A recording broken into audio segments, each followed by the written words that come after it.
제목을 한번 따라합시다. 하나님이 함께 하십니다. 하나님이 함께 하십니다. 여러분은 하루에 어떤 사람과 제일 많은 시간을 보냅니까? 한 달 동안 어떤 사람과 제일 많은 시간을 보냅니까? 아니면 어떤 사람과 제일 가깝게 지내고 있습니까? 우리가 어떤 사람과 가까이 하느냐에 따라서 그 사람을 닮아가게 되고 또 영향을 주고받게 되어 있습니다. 사람은 혼자 살 수가 없고 누군가와 함께 어우러져 살아가는 것이 사람입니다.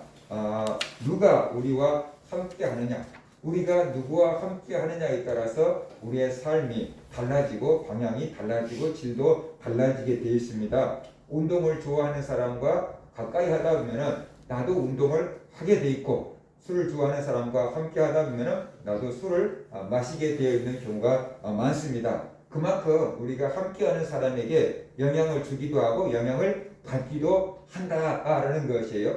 영적인 것도 비슷합니다. 누가 나와 함께 하느냐에 따라서 내 영적인 현주소가 달라지고 내 영적인 상태가 달라진다.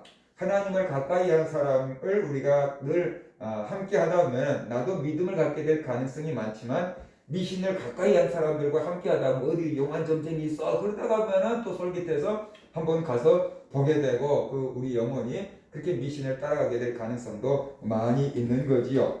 바로 하나님이 우리와 함께 하는 것, 그것이 우리에게 제일 큰 복이다라는 것이, 왜냐 그러면은 하나님이 우리와 함께 할 때 우리는 생명을 얻되 풍성이 얻게 되는 것입니다. 그러나 마귀가 우리와 함께 하면은 우리는 죽고 멸망당하게 돼 있어요.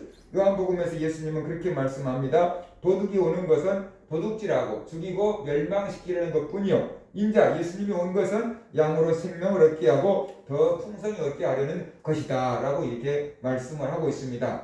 당장에 우리가 마귀하고 짝을 하고 세상과 짝한다고 해서 당장에 푹 쓰러져서 죽는 그런 일은 있지 않겠지요. 그런데 오랫동안 살다가 보면은 하나님을 가까이 하는 사람은 하나님 안에서 풍성한 생명을 누리고 행복하게 살게 될 것이고 천국에서 영원한 복락을 누리게 될 것입니다. 그런데 마귀와 가까이하고 귀신과 가까이하고 세상과 가까이 했던 사람들은 당장에는 괜찮은 것 같은데 점점점 시들어가서 결국에는 죽게 되고 영원한 지옥에 떨어지고 그 지옥의 불구덩이 속에서 영원토록 고통을 당해야 된다라는 것이 성경의 가르침이다 하는 것을 우리가 알아야 되는 거지요. 내가 꼭 그 길을 가봐서 아는 게 아니고 먼저 가본 사람들의 얘기를 통해서 우리가 또 듣고 깨달을 수도 있는 거잖아요. 그것처럼 우리는 하나님의 말씀을 통해서 하나님을 따라서 살아가는 것, 하나님과 함께하는 것이 우리에게 복이다. 반대로 마귀가 함께하고 귀신이 함께하는 사람이 되면은 그것은 죽고 멸망할 뿐이다 라는 것을 우리가 알아야 되는 것이, 그래서 우리가 늘 하나님과 함께하는 삶을 살아야 되고 하나님이 함께하는 것, 그것이 복이다 라는 것을 우리가 알아야 되는 것이죠. 그래서 여러분이 생각할 때 나에게 제일 큰 복은 뭐 건강일 수도 있고 돈일 수도 있고 명예일 수도 있고 권력일 수도 있겠지만, 그보다 더 중요한 것은 하나님이 나와 함께하는 것이 제일 큰 복이다라는 것을 깨달으시길 바랍니다. 아무리 건강한 사람도 결국 나이는 이길 수가 없는 거고, 그렇죠? 아무리 돈이 많고 아무리 권세가 많고 아무리 명예가 높다고 할지라도 그것은 이 세상에서만 통용되는 것이지 죽은 다음에는 그것이 그 사람에게 아무런 유익이 안 된다는 것을 우리가 알아야 되는 거죠. 그래서 이 세상뿐만 아니라 다음 세상까지를 우리가 생각할 때 하나님이 나와 함께 계시는 것이 제일 큰 복이다라는 것을 우리가 알아야 돼요. 그래서 늘 하나님을 가까이 하고 하나님이 나와 함께하는 그런 삶을 살아갈 수 있기를 주의 이름으로 축원합니다. 하나님은 어떤 사람과 함께 하실까요? 하나님이 택한 사람과 함께 해주십니다. 하나님이 요셉과 함께 하셨다라고 성경은 말씀합니다. 요셉은 형들에 의해서 애굽의 종으로 팔려가지 않았습니까? 하나님이 요셉을 지켜주지 않은 것 같고 요셉은 그 누구보다도 큰 어려움과 고통을 당했을 겁니다. 왜냐 그러면은 요셉은 아버지 야곱으로부터 특별한 사랑을 받고 자랐거든요. 그러니까 아기 때부터 고생을 안 하고 자란 사람이에요. 그런데 그가 형들에 의해서 애굽의 종으로 팔려가서 엄마 아빠와 헤어지지요. 그 다음에 아무도 봐주는 사람 없이 말도 안 통하는 그 애굽에서 종살이를 해야 됐으니까, 왕자처럼 살다가 갑자기 신분이 노예로 전락이 되어버렸으니까 그 충격이 감당하기가 굉장히 어려웠을 거예요. 그럼에도 불구하고 성경은 하나님이 요셉과 함께 계셔서 형통한 자가 되었다라고 말씀하고 있어요. 우리가 인간적으로 볼 때 저 요셉 정말 고생길이 뻔히 열렸구나라고 생각할 수 있는데 성경은 그 요셉, 고통당하던 요셉에게 하나님이 함께 하셔서 형통한 자가 되었다라고 말씀하고 있어요. 창세기 39장 2절 보면은 여호와께서 요셉과 함께 하심으로 그가 형통한 자가 되어 그의 주인 애굽 사람의 집에 있으니라고 말하고 있어요. 하나님이 요셉을 택했어요. 그래서 그 요셉과 하나님이 함께 계셨다라는 것이, 하나님은 이스라엘 백성들을 택했어요. 세상에 많은 민족들이 있지만 그 중에서 제일로 연약한 이스라엘 백성들을 택했어요. 그리고 그 이스라엘 백성들과 함께 계셨어요. 이스라엘이 40년 동안 광야 생활할 때 하나님은 구름 기둥으로 불 기둥으로 낮이나 밤이나 이스라엘 백성들과 함께 계셨고 그들을 인도하셨어요. 그래서 이스라엘 백성들은 그 구름 기둥 불 기둥을 보면서 하나님이 우리와 함께 계시는구나, 하나님이 우리를 지켜주고 계시구나, 하나님이 우리를 인도해주고 계시구나 라고 믿고 따랐던 거죠.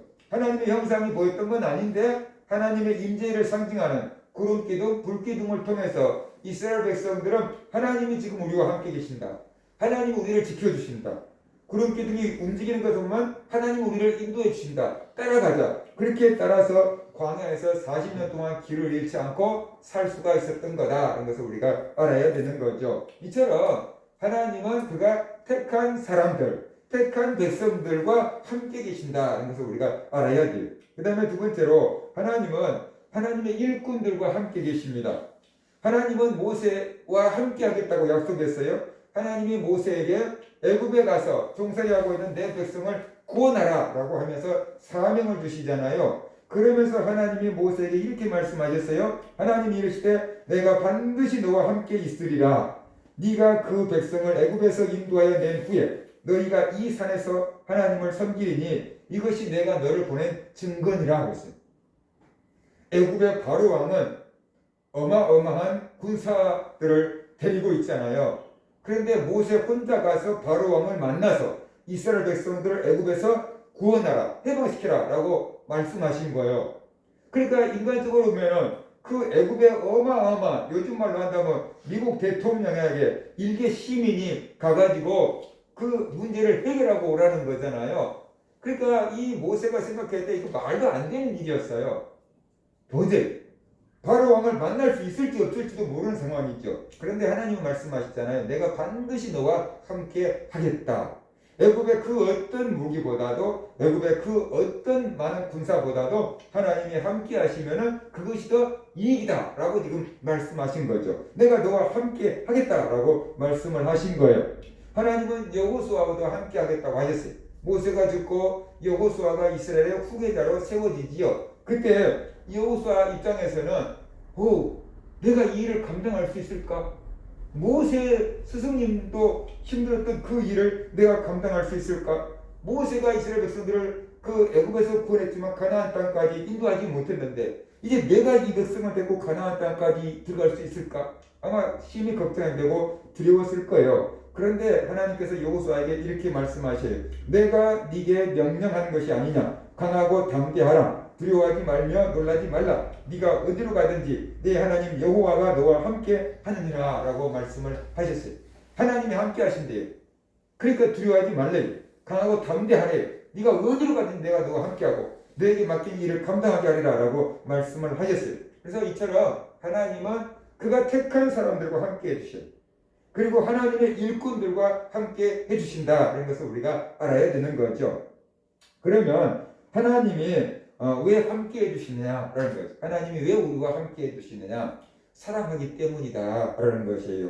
사랑하기 때문에 하나님이 우리와 함께 해주시는 거다 라는 것을 우리가 알아야 돼요. 우리는 필요할 때만 하나님 나와 함께 해주세요. 그러다가 이제 아쉬운 것이 없어지면 이제 좀 가만히 계세요. 이렇게 이제 생각하면 느끼며 살아갈 때가 많잖아요. 내가 힘들고 어려우면 하나님 나와 함께 해주세요. 문제가 좀 해결되고 편안하면 내 마음대로 살고 싶잖아요. 하나님 저기 좀 가만히 계세요. 내가 좀 마음껏 놀다 올게요. 이런 생각을 하는 경우가 많아요. 그것은 하나님을 사랑하지 않은 거예요. 하나님이 필요로 해서 하나님을 찾은 거죠.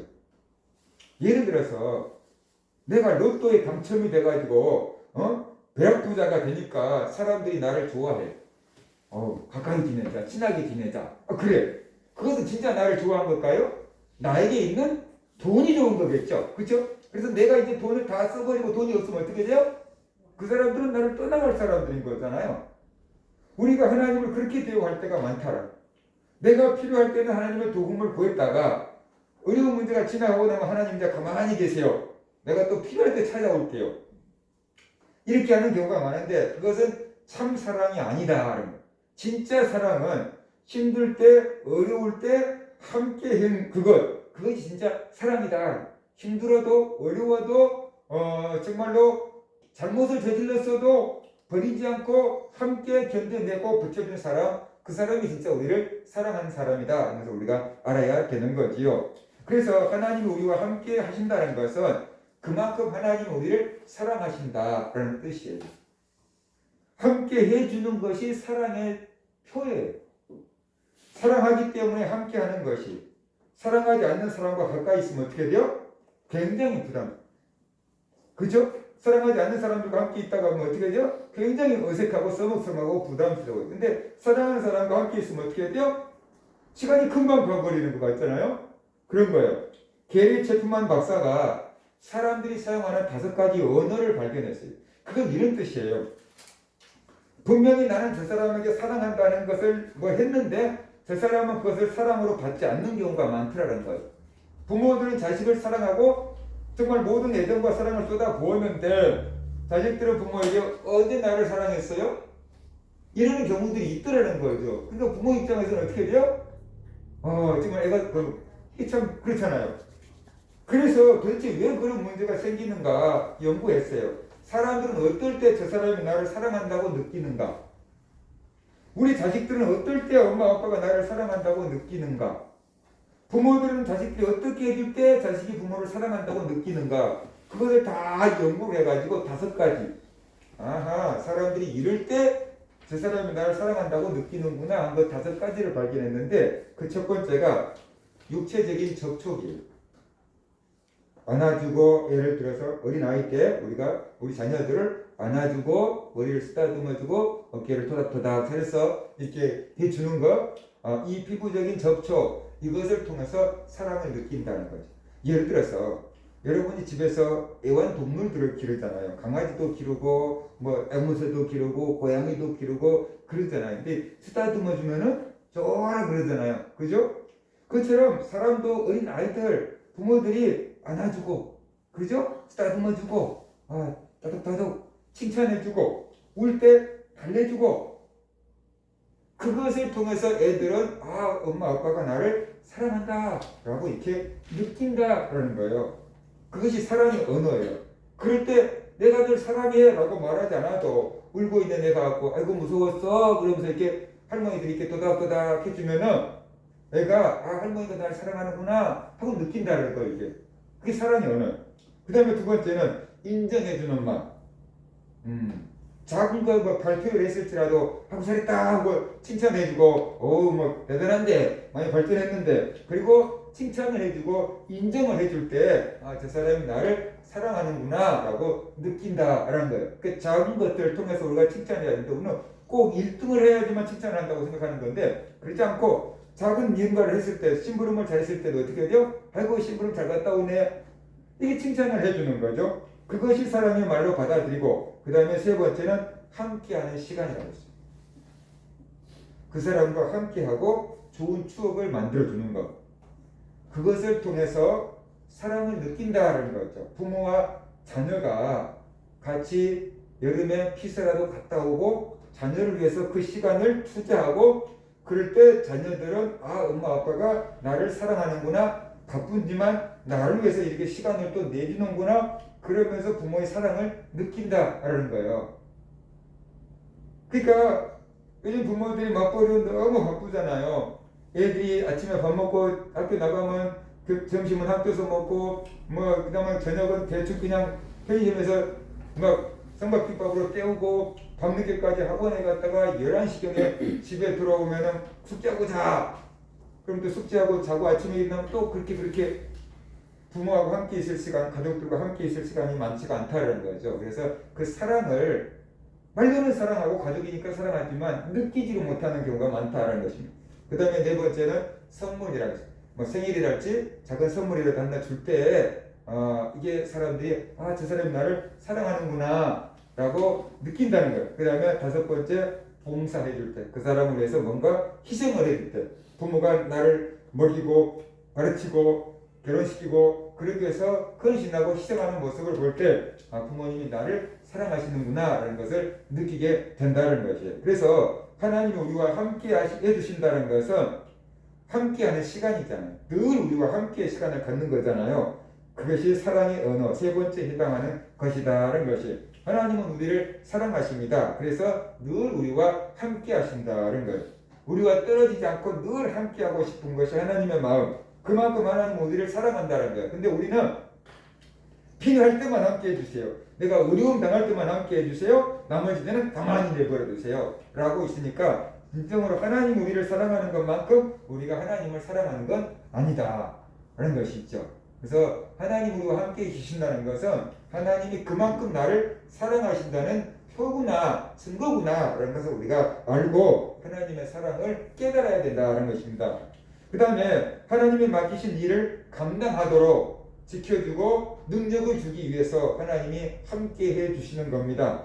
우리의 힘으로는 백날 해도 안 되는 건데 하나님이 함께 해주시면 될 때가 있어요. 하나님이 할 수 있는 능력을 주시는 거죠. 그래서 모세가 백날을 손들고 있어봐요. 홍해가 갈라질 것인가? 여러분이 갈라지고 그냥 한강에 가고 백날을 손들고 있어봐요. 한강이 갈라지나? 그런데 하나님이 모세와 함께하고 갈라지지 말라고 하니까 어떻게 돼요? 홍해가 갈라지는 거잖아요. 인간이 할 수 없는 일이잖아요. 근데 하나님이 함께 해주시니까 그 일이 된 거잖아요. 여호수아가 어떻게 돼요? 여리고성을 우리가 돈다고 해서 그냥 무너질 것 같으냐고 말이죠. 근데 하나님이 함께 하니까 여리고성이 무너지잖아요. 그래서 하나님이 함께 하셔서 그 사람에게 맡긴 일을 감당하도록 힘을 주고 능력을 주기 위해서 하나님이 함께 해주신다는 거예요. 하나님은 전능하시다 그러잖아요. 모든 것을 하실 수 있어요. 우리의 도움이 절대로 필요하지 않아요. 하나님 혼자서도 온 세상을 다 만드신 분이에요. 그런데 왜 하나님은 사람을 통해서 일하라고 하시느냐? 하나님이 사람을 만드실 때 목적이 뭐였어요? 우리가 우리 형상대로 사람을 만들고 그들을 통하여 하나님이 만드는 이 세상을 정복하고 관리하고 다스리게 하자. 그래서 사람 만든 거잖아요. 그래서 사람의 그 만드신 목적이 하나님이 만드신 이 피조 세계를 잘 다스리고 관리할 수 있는 사람으로 사람을 만든 거예요. 그래서 하나님은 사람 없이도 모든 일을 할 수 있지만 그 목적에 따라서 사람을 통해서 하나님의 뜻을 이루기를 원하신다는 거예요. 그래서 이 많은 사람들 중에서 누구를 택하고 부르시고 그 사람을 통해서 하나님이 원하시는 일을 하게 하고 그 일을 이루도록 하나님께서 능력을 주고 함께 해주시는 거다. 그것을 우리가 알아야 돼요. 하나님이 우리에게 능력을 주셔서 하나님 맡긴 일을 감당하도록 하기 위해서 우리와 함께 계신다. 이런 것을 우리가 알아야 되는 거죠. 그래서 하나님이 함께 계실 때 우리가 생각할 수 없는 일들도 해낼 수 있게 되고, 그러기 위해서 우리는 하나님께 순종해야 되는 거죠.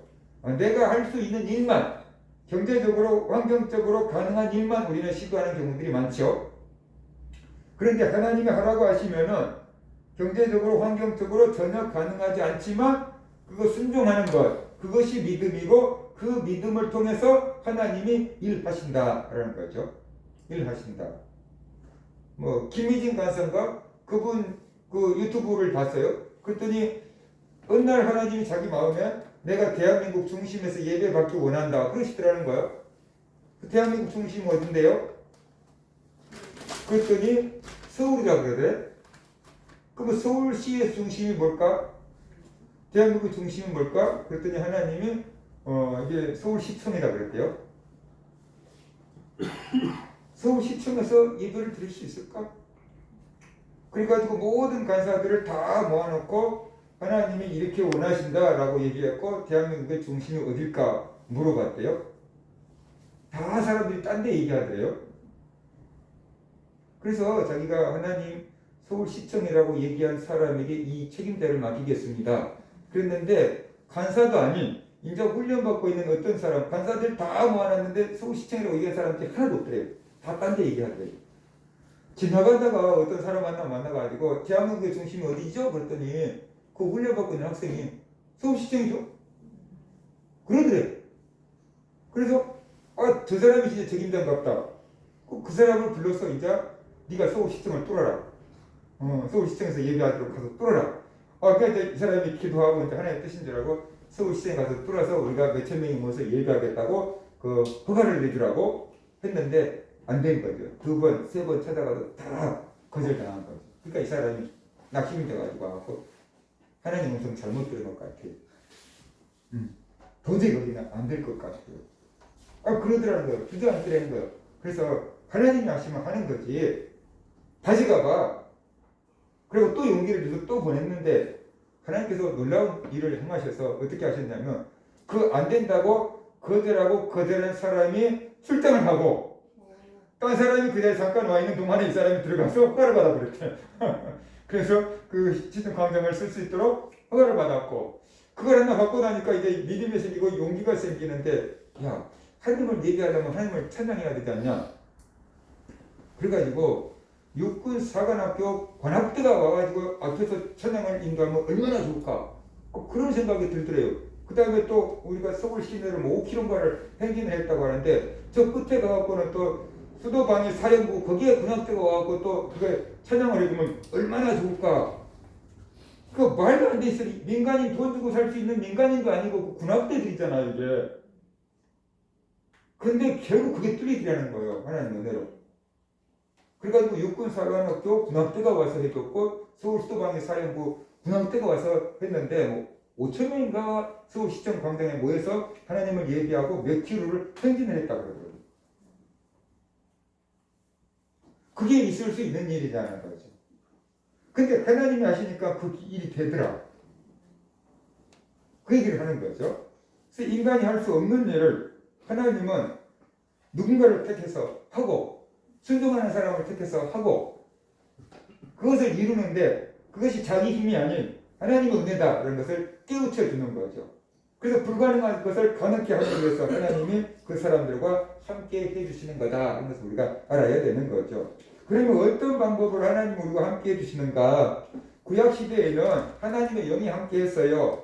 사무엘이 다윗에게 기름을 부어서 이스라엘 왕으로 세우잖아요. 그러자 다윗에게 하나님의 성령이 임했습니다. 성경은 그 사실 이렇게 말씀하는데 사무엘이 기름 뿔병을 가져다가 그의 형제 중에서 그에게 부었더니 이날 이후로 다윗이 여호와의 영에 크게 감동되니라. 사무엘이 떠나서 라마로 가니라. 근데 이 구절 공동 번역에서는 이렇게 말했어요. 그리하여 사무엘은 기름 채운 뿔을 집어들고 형들이 보는 앞에서 그에게 기름을 부었다. 그러자 야훼의 영이 다윗에게 내려 그날부터 줄곧 그에게 머물러 있었다. 다윗에게 하나님의 영이 임했어요. 그리고 계속해서 그 영이 다윗에게 머물러 있었어요. 이것을 오늘날로 말한다면 다윗이 성령 충만했고 늘 그 성령 충만한 가운데 살아갔다라는 뜻으로 우리가 이해할 수가 있는 거죠. 신약 시대에는 육체로 오신 예수님이 함께 계셨어요. 하나님의 아들 예수님이 이 땅에 사람으로 오셔서 제자들과 함께 먹고 마시며 전도하며 하나님이 함께 계셨어요. 그래서 이것을 예수님이 이 땅에 오시는 것을 가리켜서 임마누엘이라고 했어요. 임마누엘이라는 뜻이 뭡니까? 하나님이 우리와 함께 계신다는 거잖아요. 마태복음 1장 23절을 보면 보라 처녀가 잉태하여 아들을 낳을 것이요 그의 이름은 임마누엘이라 하리라 했으니 이를 번역한즉 하나님이 우리와 함께 계시다 함이라. 이사야 선지자가 예언한 대로 예수님이 이 땅에 오셨는데 그래서 하나님이 우리와 함께함이 이루어졌다라고 성경은 말씀을 하고 있는 거죠. 지금은 성령으로 함께 해주십니다. 성령은 하나님의 영이라고도 하고 예수님의 영이라고도 하는데 그 성령이 함께 해주시는 것 바로 그것이 하나님 우리와 함께 계시는 겁니다. 그래서 내가 성령을 받았다라고 한다면 하나님이 내 안에 계신다. 그래서 내가 하나님의 성전이 되었다라고 성경은 말씀을 하고 있지요. 그럼 어떤 사람에게 성령을 주십니까? 회개하고 예수님을 믿으면 성령을 선물로 받는다 그랬어요. 표준 세번역 성경은 사도행전 2장 38절을 이렇게 번역합니다. 베드로가 대답하였다. 회개하십시오. 그리고 여러분은 각각 예수 그리스도 이름으로 세례를 받고 죄의 용서함을 받으십시오. 그러면 성령을 선물로 받을 것입니다. 그랬어요. 성령을 받지 않으면 하나님의 나라를 볼 수가 없다고 그랬어요. 요한복음 3장 3절을 보면 예수께서 대답하여 이르시되 진실로 진실로 내게 이르노니 사람이 거듭나지 아니하면 하나님의 나라를 볼 수 없느니라. 성령으로 다시 태어나지 않으면 하나님의 나라를 볼 수 없다라고 말씀했어요. 성령을 받지 않으면 그리스도의 사람이 아니라고 했어요. 로마서 8장 9절 보면 만일 너희 속에 하나님의 영이 거하시면 너희가 욕심에 있지 아니하고 영에 있나니 누구든지 그리스도의 영이 없으면 그리스도의 사람이 아니라 그랬어요. 우리에게 성령이 없다 그러면 그리스도의 사람이 아니다 라고 말하고 있는 거죠. 예수님을 믿고 성령을 받았다면 하나님이 나와 함께 계시는 겁니다. 하나님이 성령으로 나와 함께 계시는 거고 그 하나님이 나의 마음 가운데 계신다는 것을 우리가 알아야 됩니다.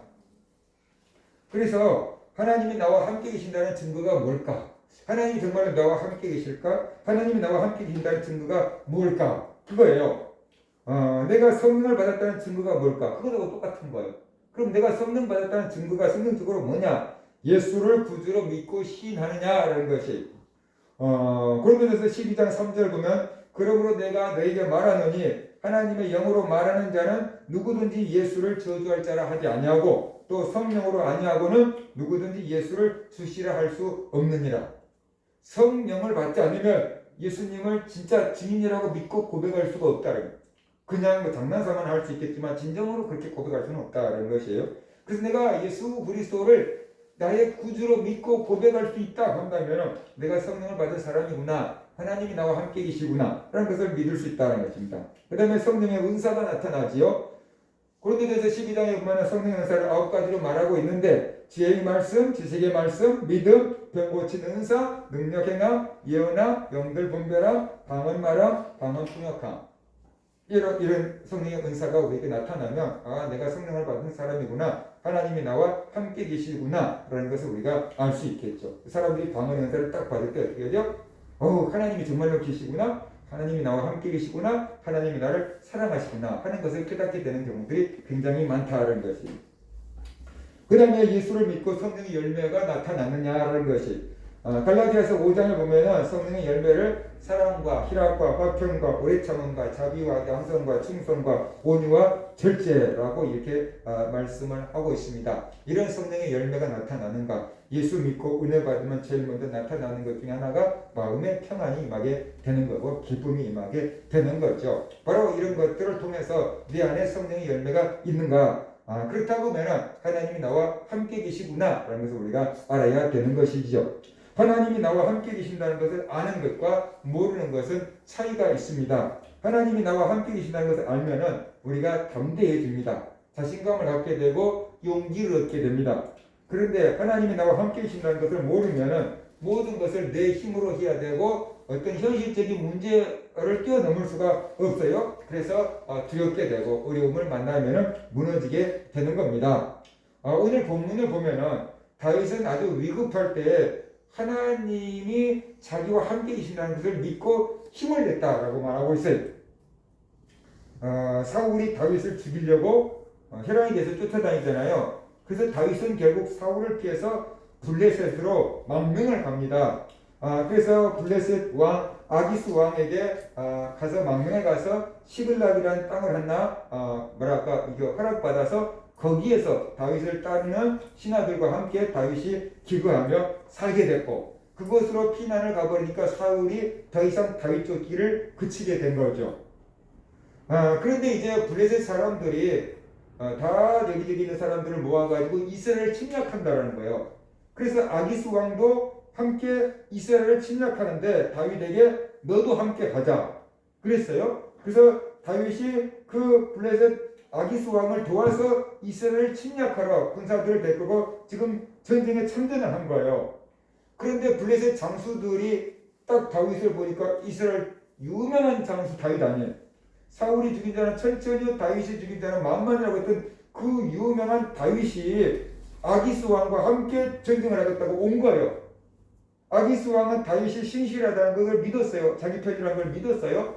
그런데 다른 장수들은 저 다윗을 못 믿겠다. 전쟁터에서 사울과 손을 잡으면은 저 사람이 우리를 공격하면 우리는 속수무책이다. 우리의 작전 계획이라도 누설시키면 우리는 패전할 수밖에 없다. 그러니까 다윗을 못 믿으니까 다윗을 돌려보내라 라고 얘기한 거예요. 다윗과 함께는 전쟁 안 한다. 그런 거예요. 그래서 다윗은 어쩔 수 없이 다시 자기가 살고 있던 시글락으로 돌아올 수밖에 없었어요. 근데 그때 다윗의 마음은 불편했어요. 블레셋 장수들이 자기를 믿어주지 않으니까 나를 안 믿어줘? 그게 얼마나 억울했겠어요? 그 불편한 심기를 가지고 시글락에 돌아왔는데 와서 보니까 자기가 살던 마을이 전부 불타버린 거예요. 아말렉 사람들이 알고 와가지고 그 다윗의 마을을 다 불질러버리고 좋은 물건은 다 뺏어가고 모든 사람 남아있던 여자들 애들 다 포로로 끌어가 버리고 한 명도 안 남아있는 거예요. 그러니까 다윗의 신하들이 딱 보니까 자기 집이 불타버렸고 가족들은 다 포로로 끌려가 버리고 아무것도 없는 거잖아. 그러니까 땅바닥에 주저앉아서 대성통곡하고 울다가 보니까 이 모든 게 다 누구 탓이었냐? 그럼 다윗의 탓으로 돌린 것이죠. 다윗이 우리를 이끌고 저 전쟁터에 갔다 오지만 않았으면 우리가 지켰을 텐데 그 생각이 든 거잖아요. 그래서 사람들이 돌멩이를 들고 다윗을 죽이자. 다윗이 잘못했다.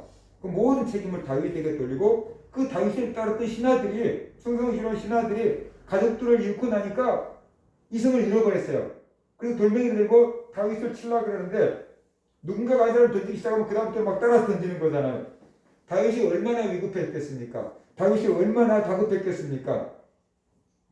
그런데 다윗이 그 다급한 순간에 하나님 여호와를 힘입고 용기를 얻었다라고 오늘 본문 6절에 말씀하고 있잖아요. 다윗이 그 돌멩이를 들고 신하들이 자기를 치려고 할 때 적군들이 돌멩이를 들고 자기를 치려고 하는 게 아니고 자기와 생사고락을 같이 하겠다고 하는 그 신하들이 돌멩이를 들고 다윗을 쳐 죽이려고 그러는데 얼마나 위급했겠습니까? 얼마나 비전했겠습니까? 그런데 그 순간 신하들이 다 다윗을 배신하는 그 순간 다윗은 하나님을 생각하고 힘을 얻었대요. 하나님이 나와 함께 계신다. 하나님이 내 편이다. 하나님이 도와줄 거다. 그걸 생각하고 힘을 얻은 거예요. 그래서 다윗이 제사장 아비아달에게 에봇을 가져와라. 제사장이 입는 옷을 가져와라. 그렇게 얘기하잖아요. 그래서 아비아달이 에봇을 가져오니까 하나님께 물어보는 거죠. 하나님께 뭐라고 물어봅니까? 다윗이 하나님께 뭐라고 얘기했냐면 내가 이 군대를 추격하면 따라잡겠나이까? 라고 물었어요. 아말렉 군사들이 이 성을 불질러버리고 우리 가족들을 다 포로로 끌어갔는데 내가 쫓아가면 아말렉 군사들을 따라잡을 수 있겠습니까? 빼앗겼던 포로들 가족들을 되찾을 수 있겠습니까? 라고 하나님께 물었어요. 그랬더니 하나님께서 뭐라고 대답했냐 그러면은 쫓아가라. 네가 반드시 따라잡고 도로 찾으리라 라고 말씀했어요. 네가 지금 쫓아가면 반드시 아말렉 군사들을 만날 것이고 그들을 물리치고 빼앗겼던 가족들을 다 되찾아올 거다라고 하나님의 응답을 딱 준 거죠. 그러니까 다윗이 그 하나님의 응답을 듣고 힘을 얻어서 우리가 쫓아가면 아말렉을 따라잡을 수 있다고 한다. 우리가 추격하면 빼앗겼던 가족들을 되찾아올 수 있다고 한다. 그러니까 추격하자. 그래서 그 신하들이 그 말을 듣고 돌멩이를 내놓고 다윗과 함께 자기 가족들을 찾기 위해서 아말렉 군사들을 추격하잖아요. 아말렉 군사들은 전쟁 한번 해보지 않고, 왜냐하면 군사들이 다 출전해버리고 없었으니까 불질러버리고 좋은 물건과 포로들을 다 끌어가니까 얼마나 수월하게 이겼습니까? 그러니까 이 사람들이 기분만장해갖고 술 먹고 취해갖고 이제 자고 있는데 이스라엘 군사들이 다윗의 신하들이 가고 그들을 다 죽이고 가족들을 다 되찾고 자기들이 빼앗긴 물건들을 다 되찾았고 아말렉 군사들이 전쟁하러 올라가니까 식량이며 또 무기며 막 가져왔을 거 아니에요. 그거 다 노예물로 얻어먹고 오는 놀라운 역사가 있었다는 것이죠. 이때 만약에 다윗이 하나님을 기억하고 용기를 내지 않았다 그러면은 다윗은 돌에 맞아 죽었을지도 몰라요. 아니면 빼앗겼던 가족들을 영영 되찾지 못했을 수도 있어요. 그런데 다윗이 그 위급한 상황에 하나님을 기억하고 용기를 얻은 거예요. 하나님이 나와 함께 계신다. 하나님이 나를 도와주신다. 그걸 기억하고 하나님의 도움을 구한 거죠. 그래서 위급한 상황을 넘기게 됐고 빼앗겼던 가족들도 다 되찾게 되었다라는 것이에요. 여러분은 언제 하나님이 여러분과 함께 계신다는 것을 느낍니까? 모든 것이 잘 되고 형통할 때 하나님이 우리와 함께 계신다고 우리는 느낍니다. 그러다가 힘들고 어려운 문제를 만나면 하나님이 나를 떠나신 것 같고 하나님이 나를 버리신 것처럼 느껴지지요. 대개가 다 그래요. 근데 그렇게 되면 안 돼. 힘들고 어려울 때일수록 하나님이 우리와 함께 계신다는 것을 우리가 깨달아야 되고 억지로라도 믿어야 된다는 거죠. 그런데 대부분은 그렇지 못해요. 힘들고 어려울 때 우리는 어려운 문제만, 환경에만 집중하게 되죠. 하나님을 생각할 겨를이 없어져 버리고. 근데 다윗은 그렇게 위급한 상황 속에서 하나님이 함께 계신다. 하나님이 도와주신다. 그걸 생각한 거죠. 그래서 하나님의 도움을 구한 거죠. 우리가 힘들고 어려울 때일수록 하나님이 우리와 함께 계신다는 것을 기억해야 돼요. 힘들고 어려울 때일수록 하나님이 나와 함께 계시고 나를 도와주신다는 것을 믿어야 되고 그 하나님께 도움을 구해야 된다 하는 것이. 그럴 때 우리가 어려움을 이겨낼 수가 있게 되는 거지요. 제가 기도원에서 하나님을 만났어요. 그리고 하나님께 약속한 대로 매일매일 성경을 읽기 시작했는데 이 성경 신약과 구약으로 나눠져 있다는 것도 몰랐어요. 그래서 모든 책은 앞에서부터 읽어야 되는 줄 알았죠. 그래서 창세기부터 읽기 시작하니까 창세기 정도는 읽을 수 있잖아요. 근데 이제 뭐 내기 읽어가기 시작하면 뭔지도 모르는 막 제사법이 막 계속 막 나오니까 막 지루하잖아요. 근데 막 졸면서 읽고 넘어가게 된 거죠. 그래서 아담이 누군지도 모르는 사람이 성경을 읽기 시작해서 이사야 정도까지 읽었으니까 그래도 꽤 많이 읽은 거잖아요. 근데 이사야 정도까지 읽다가 무슨 생각이 들었냐 그러면은 이 성경은 이스라엘의 역사책이구나 그 생각이 들었어요. 구약 읽으면 이스라엘 역사책. 이것이 이스라엘의 역사책이네. 하나님은 이스라엘의 하나님이네. 그런데 나는 이스라엘 사람도 아닌데 왜 그 하나님을 믿어야지? 그런 생각이 들었어요. 그 성경을 읽다가 갑자기 이 성경은 이스라엘 역사책이네요. 하나님은 이스라엘의 하나님이네요. 근데 내가 왜 그 하나님을 믿어야 됩니까? 이제부터 내 성경 안 읽습니다. 그 성경책을 덮어버리고 에라고 그랬다고 잠을 잤어요. 그런데 잠을 자고 있는데 꿈에 신학 공부하고 있는 형님이 나타났는데 꿈속에서 내가 그 얘기를 했어요. 형한테. 형, 내가 성경을 읽어보니까 이건 이스라엘 역사책이야. 하나님은 이스라엘 하나님이지 우리 하나님이 아니야. 나는 이 하나님을 안 믿기로 했어. 나는 이 성경 안 읽기로 했어. 그거 형한테 얘기를 했어요. 그랬더니 형님이 나한테 꿈에서 뭐라고 얘기하냐면 종이를 한 장 달라고 그러더라고요. 그 종이를 한 장 줬더니 뭐라고 써서 줬어요. 그것을 받아서 읽으니까 뭐라고 써졌냐면 내가 너와 함께 함이라 라고 이렇게 써서 줬어요. 그 종이를 받아들고 내가 뭐라고 했냐면 벌떡 잠에서 깨면서 이스라엘 하나님이든 누구든지 나와 함께 하신다면 나는 그 하나님을 믿을 거야. 그러면서 다시 성경을 펼쳐서 읽었어요. 그런데 이 말씀이 있었어요. 두려워하지 말라. 내가 너와 함께 함이라. 놀라지 말라. 나는 네 하나님이 됨이라. 내가 너를 굳세게 하리라. 참으로 너를 도와주리라. 참으로 나의 의로운 오른손으로 너를 붙들리라. 근데 무엇에 꽂혔냐면 두려워하지 말라. 내가 너와 함께 함이라. 이게 딱 꽂혔어요. 꿈에서 형님이 써준 구절이 여기 있네? 너무 놀랐어요. 그래서 하나님이 나와 함께 계시는구나 라는 것을 깨닫게 됐어요. 우리가 기도하다가 은혜 받고 성령 체험하면 하나님이 나와 함께 계신다는 것이 믿어져요.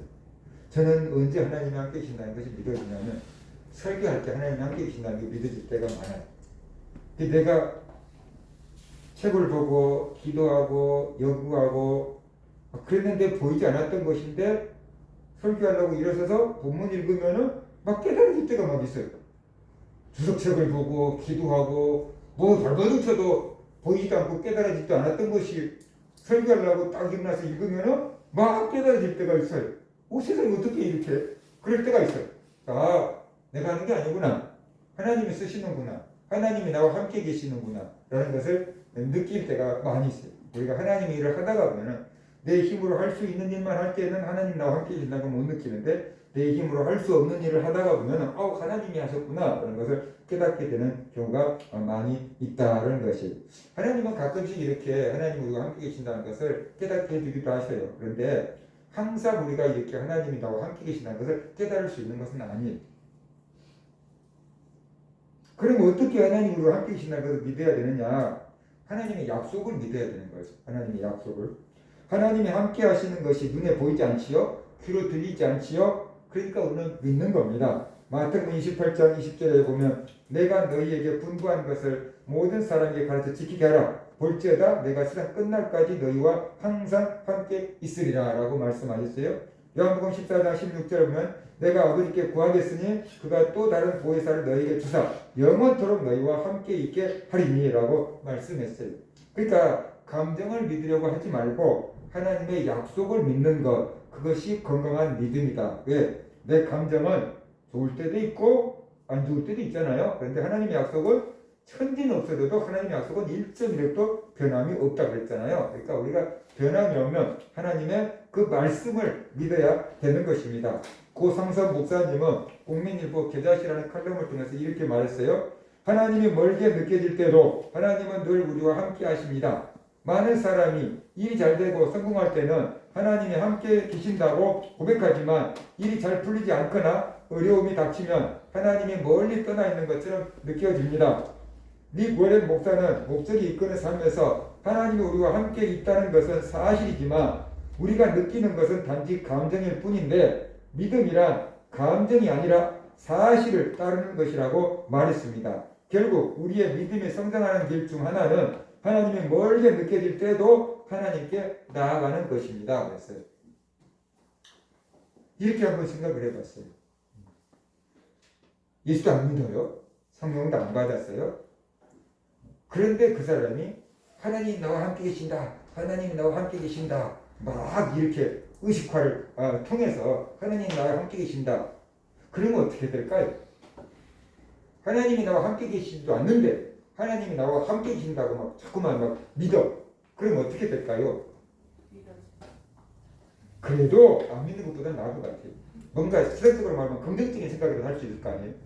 근데 하나님이 진짜 나와 함께 계셔. 내가 예수를 믿어. 성령을 받았어. 그래서 하나님이 나와 진짜 함께 계셔. 그러는데 이 사람이 그걸 믿지 못하고 오늘 기분이 꿀꿀한 거 보니까 하나님 나와 함께 안 계신 것 같아. 하는 일마다 안 되는 거 보니까 하나님 나를 떠나신 것 같아. 이렇게 믿고 살다면 어떻게 될까요? 하나님이 나와 함께 계시는데 진짜로 계시는데 내가 못 믿으면 하나님이 나와 함께 계신다는 혜택을 전혀 누릴 수가 없게 되겠죠. 많은 기독교인들이 하나님이 나와 함께 계신다는 것을 느끼려고 해요. 그런데 안 느껴져. 일이 잘 될 때만 하나님이 나와 함께 계신 것처럼 생각을 해. 그러면 일이 안 될 때는 하나님이 나를 버렸다고 생각을 해. 근데 진짜 하나님이 나와 함께 계시다는 것이 필요할 때는 일이 잘 될 때가 아니고 일이 안 될 때. 그 어려움을 이겨내려면 하나님 나와 함께 계시다는 것을 그때 알아야 되는 거잖아요. 믿음이 그때 필요한 거잖아요. 하나님의 도움이 그때 필요한 거잖아요. 근데 그때 하나님이 나와 함께 계시다는 걸 안 믿었거든요. 이거 아주 큰 잘못을 저지르고 있는 거죠. 그래서 우리는 나는 예수를 믿고 성령을 받았으니까 하나님이 나와 함께 계신다 하는 것을 믿어야 되는 것입니다. 그때 어려움을 돌파할 수 있게 되는 거죠. 그리고 깨달아야 돼. 하나님이 함께 계셔도 깨닫지 못하면 소용이 없어요. 하나님이 함께 계신다는 것을 깨달아야 돼. 우리 자연스럽게 숨을 쉬고 있잖아요. 그런데 공기가 있다는 게 느껴집니까? 안 느껴지는데 숨을 쉴 수 있는 거잖아요. 어느 순간 마스크를 쓰고 기도를 하다가 보면 숨이 막 답답할 때가 있어요. 이게 마스크가 성능이 좋은가 보구나. 공기를 쏟아지니까 숨이 아쉽지네. 그러면서 이제 깨달아지는 거잖아요. 하나님이 나와 함께 계시다는 것을 내가 깨달아야 돼요. 그러면 느껴져요. 근데 깨닫지 않으면 느껴지지 않습니다. 지금 밖에 나가서 보면 단풍이 굉장히 아름답게 물들었어요. 그냥 멀리 산에 안 가도 가로수만 봐도 단풍이 울긋불긋 너무 멋있게 들었어요. 그런데 그 단풍을 보고 카메라를 들여대고 사진을 찍는 사람들도 있을 것이고 단풍이 들었다는 것도 모르고 앞만 보고 가는 사람도 있을 것이에요. 분명히 아름답게 단풍이 들었는데 그 단풍을 보지도 못하고 뭔가 너무 바빠가지고 앞만 보고 살고 있는 사람들도 있을 수 있다는 거죠. 깨닫지를 못하는 거거든요. 멈출 여유가 없거든요. 하나님이 나와 함께 계신다는 것을 우리가 깨달아야 돼요. 멈춰서 생각해 봐야 돼요. 그 다음에 하나님이 함께 계신 것을 의식하며 살아야 돼요. 우리의 시선을 하나님께 맞추어야 돼요. 그럴 때 하나님이 나와 함께 계신 것을 깨달을 수 있고 하나님이 나와 함께 계신다는 것을 믿을 수 있어요. 근데 우리의 시선이 온통 세상에만 나가 있으면은 하나님이 함께 계신다는 것을 의식하지 못하고 깨닫지 못하고 믿지 못하게 되는 거예요. 얼마나 많은 일들이 있습니까?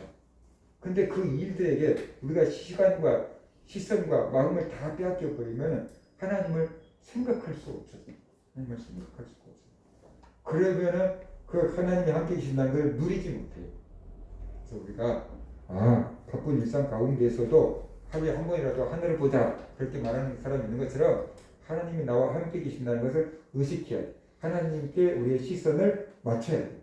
그럴 때 영적인 감각이 깨어나기 시작하고 하나님이 나와 함께 계신다는 것을 믿을 수 있게 되는 것입니다. 이제 하나님 말씀을 마칩니다. 여러분 지금까지 신앙생활 해오면서 내가 성령 받을 때가 언제인가?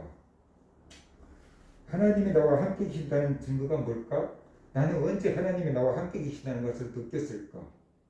그걸 한번 생각을 해보세요. 쉽지 않을 수 있어요, 이것은. 근데 언제 내가 성령을 받았는가? 하나님이 언제 나와 함께 계신다는 것을 내가 느꼈던가? 하나님이 나를 사랑하신다고 느꼈던 때는 언제인가? 어떤 때 하나님이 나를 사랑하신다고 난 느꼈지? 한번 생각을 해보세요. 그러면 그때 하나님이 나와 함께 계시고 그때 하나님이 나를 사랑하신다고 했는데 그 하나님이 그럼 언제 나를 버렸는가? 그 하나님이 언제 나를 싫어했는가? 한번 생각해 보세요. 그건 없을 거 아니에요. 하나님이 우리를 먼저 버린 적은 없습니다. 절대 그러지 않습니다. 우리가 먼저 하나님을 버린 겁니다. 우리가 하나님보다 먼저 세상을 사랑해서 하나님을 버려버린 겁니다. 하나님은 절대로 우리를 버리지 않습니다. 근데 우리가 하나님을 버려버린 겁니다. 성령의 감동을 무시해버리는 겁니다. 그래서 하나님이 안 느껴지는 것이에요. 하나님 우리에게 돌아오세요. 그게 아니고 어떤 의미에서 보면 내가 하나님께 돌아가야 되는 거예요. 하나님은 늘 내와 함께 계셔요. 근데 내가 하나님을 잊어버리고 세상에 빠져서 살고 있는 거예요. 근데 내가 하나님께 돌아가야 되는 거예요. 탕자 아버지 비유면 아버지는 늘 그 집에 있어요. 나간 애는 아버지가 아니고 탕자예요. 그 탕자가 집으로 돌아오면 아버지와 함께 거하게 되는 거예요. 하나님은 늘 우리와 함께 계셔요. 우리의 마음이 하나님을 떠난 거예요.